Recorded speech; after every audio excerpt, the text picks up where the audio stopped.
Souvent, les gens, ils vont avoir des préjugés.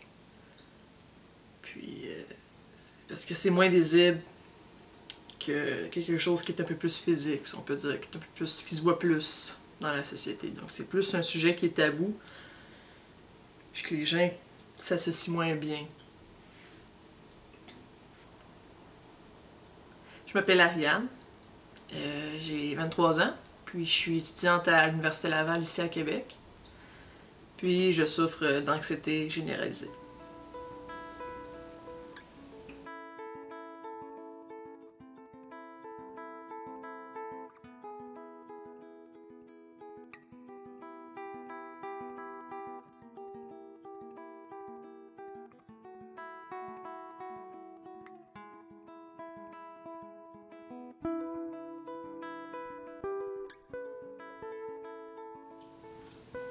Souvent, les gens, ils comprennent pas comment les gens qui font de l'anxiété peuvent être stressés pour une situation particulière qui peut sembler vraiment banale pour d'autres. Comme moi, dans mon cas, faire un coup de téléphone, appeler quelqu'un pour une entrevue dans un de mes cours, je suis pas capable. Ça me stresse trop, je veux absolument rien savoir. Si je peux m'en sauver, je vais prendre toutes les initiatives pour m'en sauver, je veux vraiment pas téléphoner à quelqu'un. Je sais pas, j'imagine des choses comme la personne, elle va me raccrocher au nez ou elle va être fâchée, je vais la déranger, des trucs comme ça, des trucs vraiment...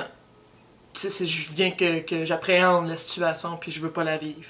Souvent les gens vont me dire, ben, c'est pas si stressant que ça, pourquoi tu t'en fais pour des petites conneries comme ça? Mais justement, c'est ça l'anxiété. C'est que tu t'en fais pour des choses vraiment que pour d'autres ça semble stupide, même à un certain niveau, mais que pour moi et d'autres qui font de l'anxiété, ça devient que ça nous bloque. On peut plus rien faire, en fond.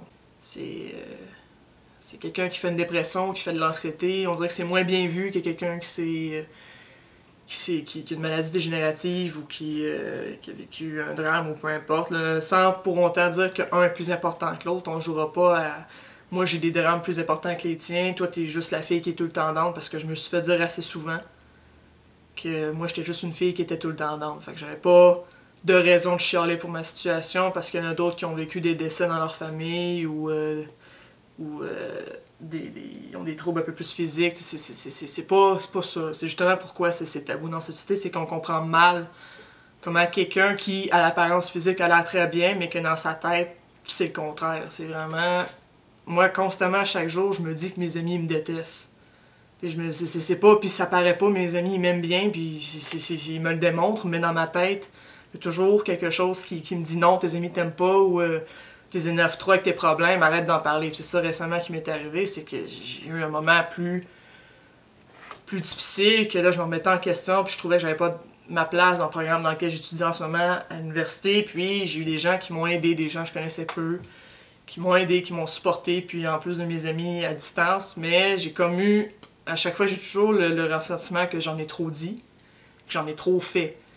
Puis je viens que je me resserre, je me referme sur moi-même, puis j'ose plus en parler. Puis là, je commence à me faire des scénarios que les personnes à qui je me suis ouvert, finalement, là, ils me trouvent stupide, ils me jugent, ils veulent rien savoir de moi, puis ils me fuient. C'est toujours ça que j'ai eu comme sentiment, que les gens me fuient. Puis je me dis un jour, je vais les faire feu, puis je vais me ramasser tout seul. C'est carrément ça. Puis c'est vraiment... Même si les gens me disent non, on t'aime, ça arrivera pas.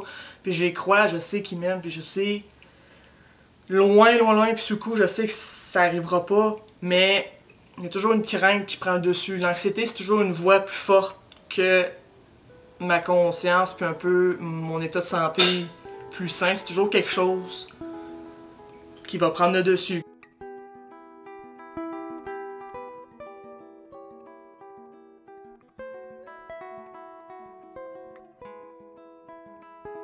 Quand j'arrive puis je veux faire des travaux, puis je me dis, dans ma tête, il faudrait vraiment que ce soit parfait, il faudrait que je me prenne comme 3 semaines à l'avance, ce qui n'arrive jamais, parce que tout étudiant procrastine anyway, d'une certaine façon. Mais en plus, moi, c'est doublé parce que je suis trop stressée de commencer mes travaux, parce que je me dis, j'aurais dû les commencer avant. Puis c'est un cercle vicieux qui commence, qui continue. Puis c'est aussi que je me dis... je me compare beaucoup aux autres en disant, ben, eux autres ils ont tous déjà commencé ou ils ont des meilleurs sujets que moi ou le prof n'aimera pas mon travail, il va me donner une note de merde. C'est tout le temps, c'est tout un processus que je fais dans ma tête, puis il y a tout le temps une petite voix qui me dit, comme, je suis en train de m'insulter moi-même. Je suis vraiment super dur avec moi-même. Je vais me dire, t'es con, c'est stupide, les gens vont trouver ça nul, qu'est-ce que tu fais là? C'est vraiment des réactions que j'ai moi-même tout seul. Là. Puis des fois, ça extrapole, puis des fois, je le dégage, puis je le dis. Dans mon cas, j'essaie de me changer les idées quand je suis trop stressée ou quand j'ai trop des idées qui viennent me mélanger. J'essaie de lire un peu, de faire d'autres choses que les travaux, essayer de me donner des listes à faire. Ce qui aide aussi, c'est de l'exercice régulier. Moi, dans mon cas, je vais au centre sportif de l'université environ 2 à 3 fois semaine. Mais c'est sûr qu'en fait de session, j'y suis moins allée, puis ça m'embête un peu. Mais le but c'est que ça aide à, justement, à changer les idées, à amener ton esprit ailleurs un peu, puis à t'aider à mettre tes idées en place. Ça l'aide vraiment beaucoup faire l'exercice. C'est vraiment recommandé. Si on fait du stress ou des troubles anxieux, comme dans mon cas, c'est l'exercice physique, ça l'aide. Ce qui aide aussi et que je fais, dans mon cas, c'est quand je fais mes travaux, j'essaie de me donner des petites pauses entre chaque travaux. Puis, en ce moment, ce que je fais, j'écoute beaucoup de vidéos sur YouTube. Ça m'aide à rire, à décompresser, surtout avec toute la charge de travail que j'ai à faire, puis que plusieurs autres aussi ont à faire dans n'importe quel programme.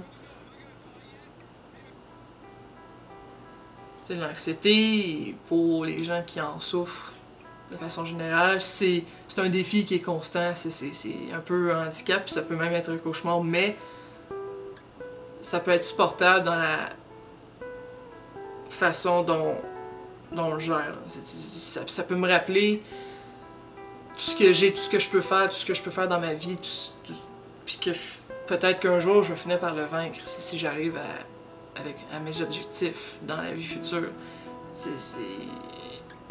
Je souffre d'anxiété, mais ça me définit pas. Puis c'est là que c'est toute la différence.